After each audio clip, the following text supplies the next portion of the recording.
안녕하세요. 반갑습니다. 그림으로 보는 성경 올리브 가드너입니다. 성경 66권, 구약 39권, 신약 27권, 전체 1189장이죠. 그 많은 분량들, 많은 내용들, 참 저는 많이 어려울 때가 있었어요. 그래서 그걸 좀 쉽게 이해하기 위해서 제가 이렇게 뒤에 이제 각 권별로 이렇게 그림을 좀 그려보기도 했습니다. 그러다가 이제 권이 아닌 장 속으로 한번 들어가 보자 해가지고 이렇게 시간을 마련하고 또 여러분을 찾아뵙게 됐습니다. 많은 장에 있는 그 성경의 메시지들, 또 영적이고 교리적이고 신학적인 부분들은 훌륭한 목사님들 많으세요. 또 여러분의 담임 목사님께 지도 편달 받으시고요. 저는 최대한 그냥 그 각 장의 그 성경 텍스트의 기본적인 그 내용들을 그냥 우리 가슴의 신비에 이렇게 기억날 수 있도록 이렇게 그려 넣을 수 있도록 그 시간을 준비해 보도록 하겠습니다. 미리 예수 복습하시면서 성경 읽으시면서 같이 그림 보시면 아마 여러분에게 많은 영적인 유익이 될 줄로 믿습니다. 자, 그러면 마태복음 1장 속으로 준비되셨나요? 네, 가실까요? 여러분, 저희 역사적인 장소에 와 있습니다. 마태복음 1장 속으로 지금 들어와 있습니다. 분위기 보이시죠? 예수님이 탄생하셨습니다. 네, 예수님이 탄생하시고, 그다음에 위에는 지금 족보가 들어있습니다. 그래서 그 마태복음의 내용은 예수님의 계보, 예수님의 족보라고 합니다. 마태복음 1장의 주제가 뭐라고요? 네, 맞아요. 예수님의 계보, 예수님의 족보 이렇게 생각하시고. 자, 그래서 1장 1절에 보시면 아브라함과 다윗의 자손 예수 그리스도의 계보라.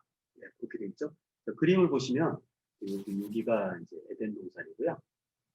그리고 이쪽이 아브라함이세요. 자, 그리고 이분은 다윗 왕이시고요. 그리고 여기 언덕에서 넘어가는 분들은 70년 바벨론 포로로 끌려가시는 분들이고, 그리고 예수님이 탄생하시는 과정을 나와 있습니다.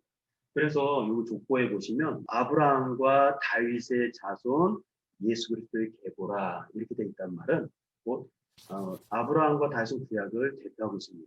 이 구약의 모든 방향성은 누구에게 맞춰져 있다? 네, 맞아요.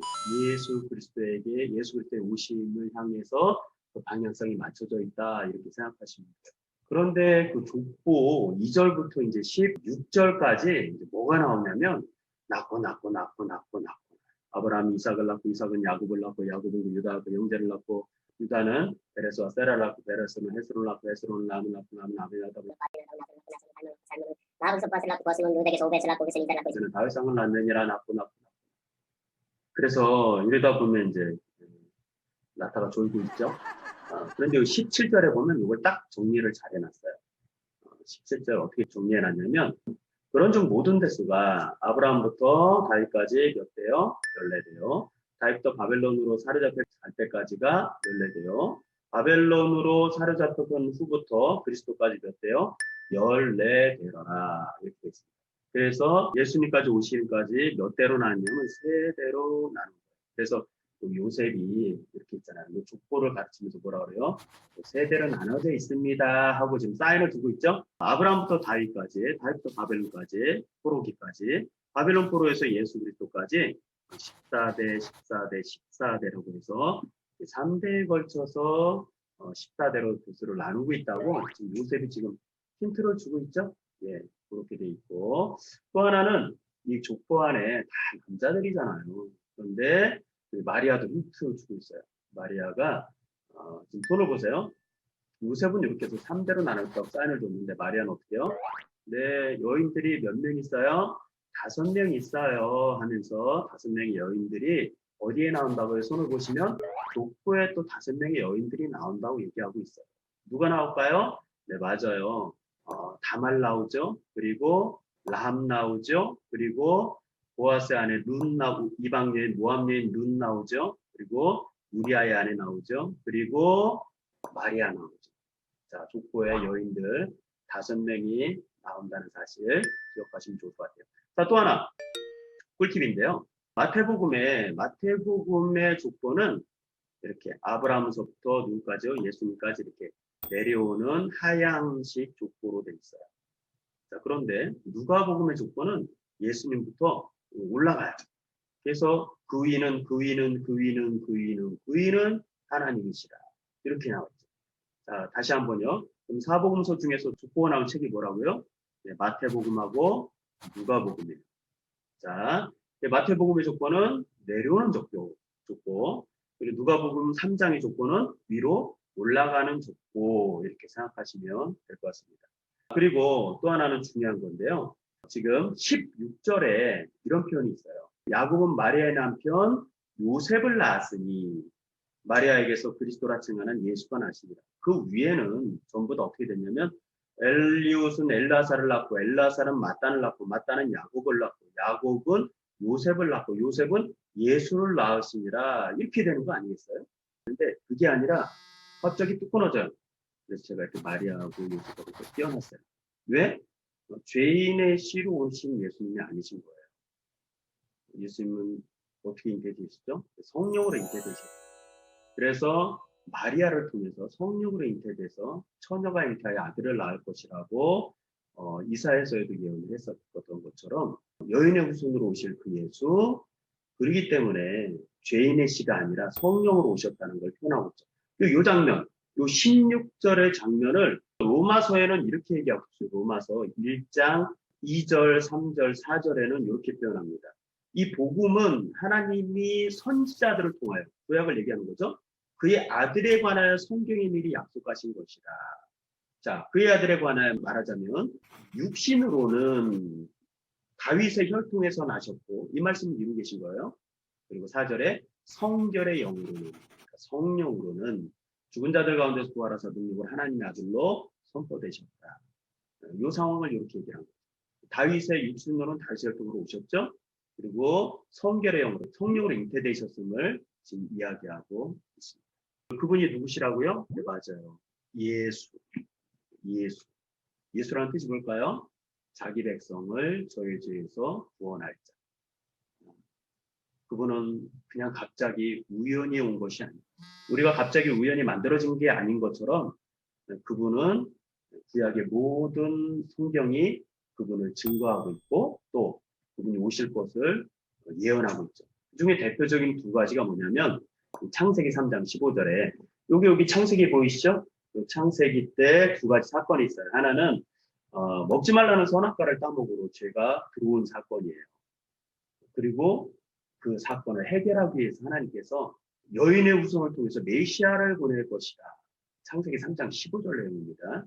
원시복음이라고 해요. 원시복음. 자, 창세기 3장 15절의 말씀이 성취되는 장이고요. 그 다음에 또 다윗과 요 바벨론 포로기 사이에 이사야 선지자가 있어요. 이사야 선지자.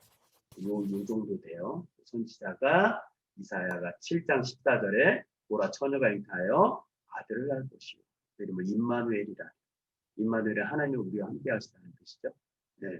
그것을 예언해서 결국엔 이사야 7장의 말씀이 성취되는 장이 마태복음 1장이다. 이렇게 생각하십니다. 질문 드리겠습니다. 질문요. 마태복음 주제는 뭐라고 그랬다고요? 예수님의 계보. 공부한 복음, 마태, 마가, 누가, 요한복음 중에서 족보가 나오는 책은 뭐라고요? 네, 마태복음하고 누가복음입니다. 마태복음은 상향시계요, 하향시계요? 하향시. 누가복음은요? 상향시. 자, 족보에 등장하는 5명의 여인이 있다고 그랬죠. 네, 마리아가 누구 있었죠? 누구죠? 네, 맞아요. 다말, 라합, 룻, 우리 아이 아내, 마리아. 5명. 또 하나, 족보는 몇 대 몇 대 몇 대로 나눠져 있다고요? 네, 아브라함부터 다윗까지 14대. 다윗부터 바벨론 포로기까지 14대. 바벨론 포로기에서 예수님까지 14대 나와요. 자, 예수의 뜻이 뭐라고요? 네, 자기 백성을 저의 죄에서 구원할 자. 맞습니다. 자, 그래서 그림을 갖다가 위에는 아브라함부터 이렇게 다윗 그리고 바벨론 포로기까지 가는 믿음의 사람들로 오시는 과정이잖아요. 그러니까 한마디로 얘기하면 이 땅에 하나님이 오시는 과정. 사람을 구원하기 위해서, 인간을 구원하기 위해서, 결국은 나를 구원하기 위해서 육신을 입고 이 땅에 오시는 과정, 이 땅에 오신 장이 마태복음 1장이 되는 거예요. 자, 그래서 아래에 보시면 에덴 동산에서 이후에 계속 발자취가 이렇게 보여지죠. 저는 이걸 그리면서 굉장히 감동이 되더라고요. 마치 이 발자취가 죄인된 나를 위해서, 나를 구원하시기 위해서 우주 만물을 창조하신 하나님께서 육신을 입고 나를 찾아오시는 발걸음이라고. 근데 우리는 어떻게 있어요? 하나님과 끊임없이 거리두기를 하고 있죠. 마음에 감동이 됩니다. 자, 20그림 찾기 하나 하고 마치도록 하겠습니다. 자, 여기에서 예수님을 찾아보세요. 어디에 계실까요? 예수님 어디 계시죠? 자, 잘 보세요. 어디 계시나? 찾으셨나요? 예수님 어디 계실까요? 이 그림을 그린 저자의 의도를 잘 아시고 예수님 어디 계시죠? 바로 말구유가 아니라 내 안에 계십니다. 더 이상 예수님을 유치한 말구에서 찾지 마시고요. 내 안에 계신 예수님으로 마태복음 1장이 완성되어지기를 주님의 이름으로 축원드리겠습니다. 다음 시간에 마태복음 2장을 할 텐데요. 한번 성경을 읽어보시고 또 성경을 두고 그림과 같이 보시면 많이 도움이 될 것 같습니다. 감사합니다. 다음 시간에 뵙겠습니다. 올리버가 드렸습니다.